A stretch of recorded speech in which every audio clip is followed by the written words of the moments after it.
Bom dia, meu irmão, minha irmã. 23 de maio, domingo, dia de Pentecostes.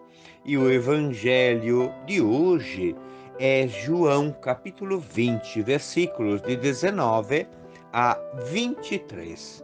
O Senhor esteja convosco, Ele está no meio de nós. Proclamação do evangelho de Jesus Cristo, segundo São João. Glória a vós, Senhor. Ao anoitecer daquele dia, o primeiro da semana, estando fechadas por medo dos judeus as portas do lugar onde os discípulos se encontravam, Jesus entrou e, pondo-se no meio deles, disse: A paz esteja convosco. Depois dessas palavras, mostrou-lhes as mãos e o lado. Então os discípulos se alegraram por verem o Senhor. Novamente, Jesus disse: A paz esteja convosco.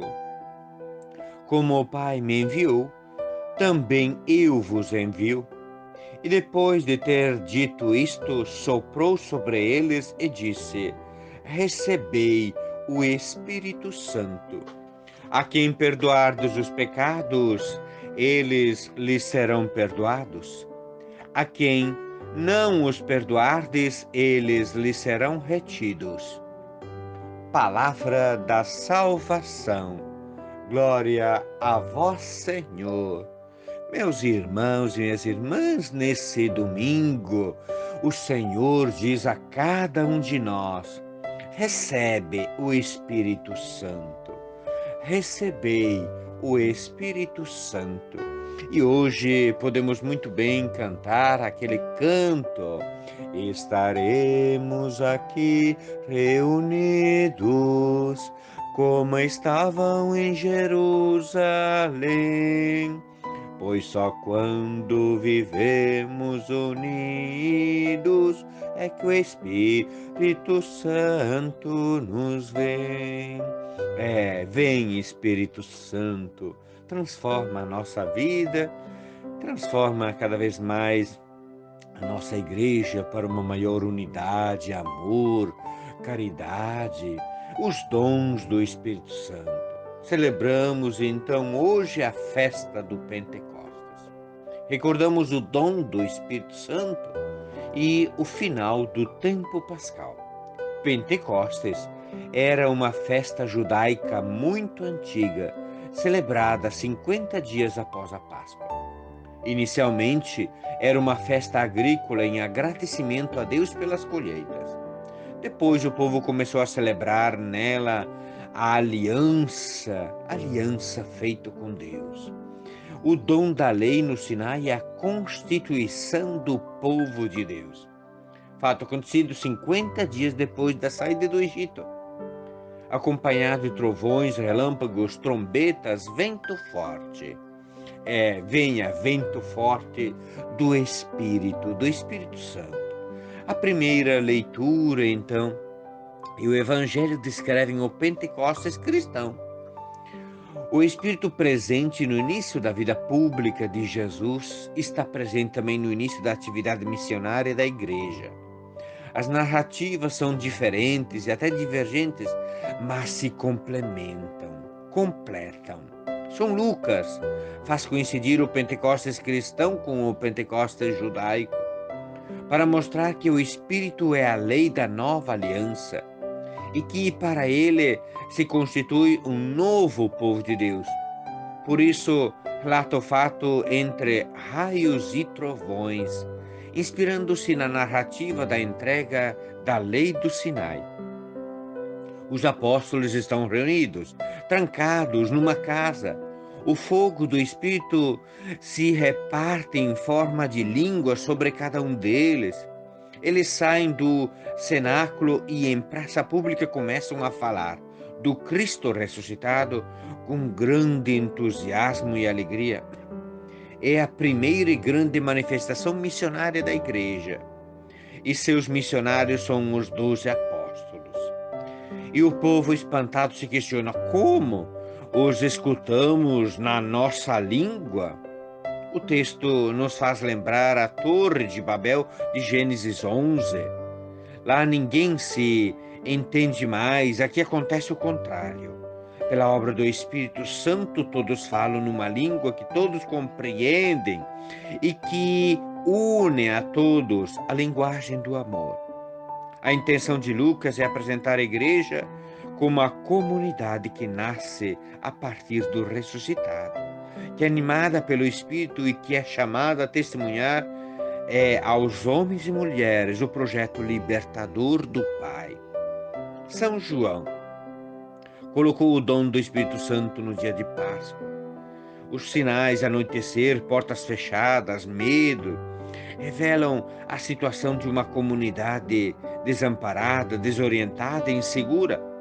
Jesus aparece no meio deles e lhes deseja a paz. Confia a missão, como o Pai me enviou, eu vos envio. Soprou sobre eles e falou: recebei o Espírito Santo.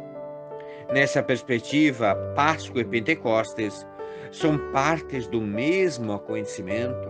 A preocupação dos evangelistas não foi escrever uma crônica histórica, mas uma catequese sobre o mistério pascal.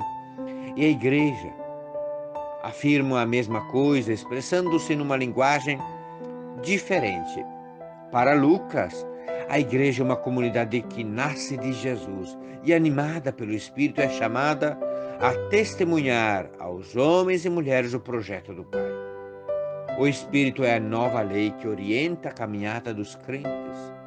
Ele criou uma nova comunidade capaz de ultrapassar as diferenças e unir todos os povos numa mesma comunidade de amor. Venha, Espírito Santo, una o nosso Brasil, una o mundo, porque precisamos de maior unidade. Unidade que vem de Deus. Para João, a igreja é uma comunidade construída ao redor de Jesus e animada pelo Espírito que a torna viva e é recriada, é transformada. O Espírito é o sopro de vida que a faz vencer o medo e as limitações e dar testemunho no mundo desse amor que Jesus viveu até as últimas consequências. Para Paulo, a igreja é o corpo místico de Cristo. Apesar da diversidade dos membros e das funções, o corpo é um só, mas é o mesmo Espírito que alimenta e dá vida a esse corpo. O salmista convida a bendizer a Deus Criador, que dá força e vida às criaturas por seu Espírito. O Pentecostes continua. Diante desse fato grandioso, talvez invejamos a sorte dos apóstolos e esquecemos que o Pentecostes continua em nossa vida, na vida da igreja. E quando esse Pentecostes acontece na nossa vida? Quando houve o crisma, quando recebemos a plenitude do Espírito Santo para cumprir nossa missão.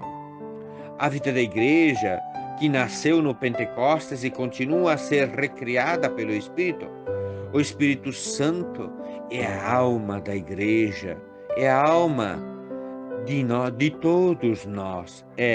O que seria do Pai e do Filho se não fosse a terceira pessoa da Trindade, o Espírito Santo?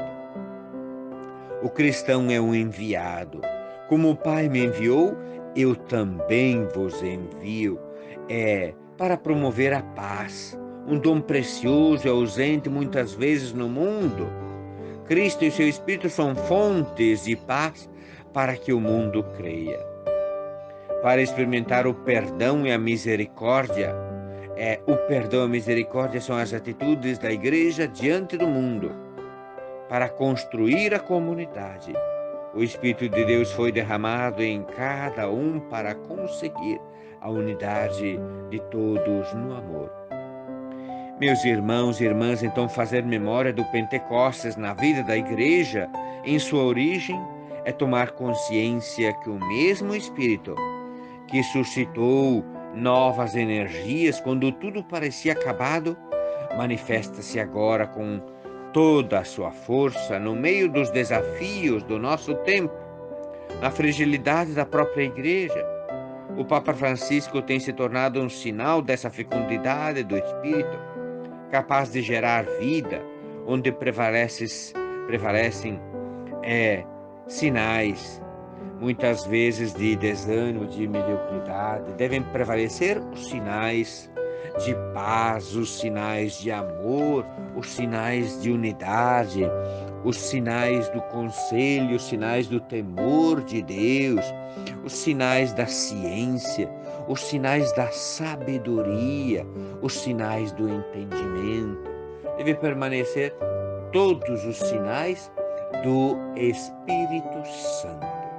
E nesse domingo, continuamos a nossa oração pelo fim da pandemia, nessa maratona pelo fim da pandemia. Queremos rezar com aquela que também estava lá no cenáculo, recebeu o Espírito Santo, Maria Mãe de Jesus. 23 de maio. A oração do Rosário será de Nossa Senhora de Cap, Canadá, onde rezarão pelas forças da ordem, os militares e os bombeiros. Ave Maria, cheia de graça, o Senhor é convosco. Bendita sois vós entre as mulheres, e bendito é o fruto do vosso ventre, Jesus. Santa Maria, Mãe de Deus, rogai por nós, pecadores, agora e na hora de nossa morte. Amém. Por intercessão de Nossa Senhora da Misericórdia, abençoe-vos Deus Todo-Poderoso, que é Pai, Filho e Espírito Santo. Amém. Nos acompanhe através das redes sociais, 10 horas, Santa Missa transmitida pelo Facebook Paróquia Nossa Senhora da Misericórdia. E o que mais posso dizer? Venha Espírito Santo, abençoado domingo para todos nós. Que bom poder se encontrar diariamente dessa forma.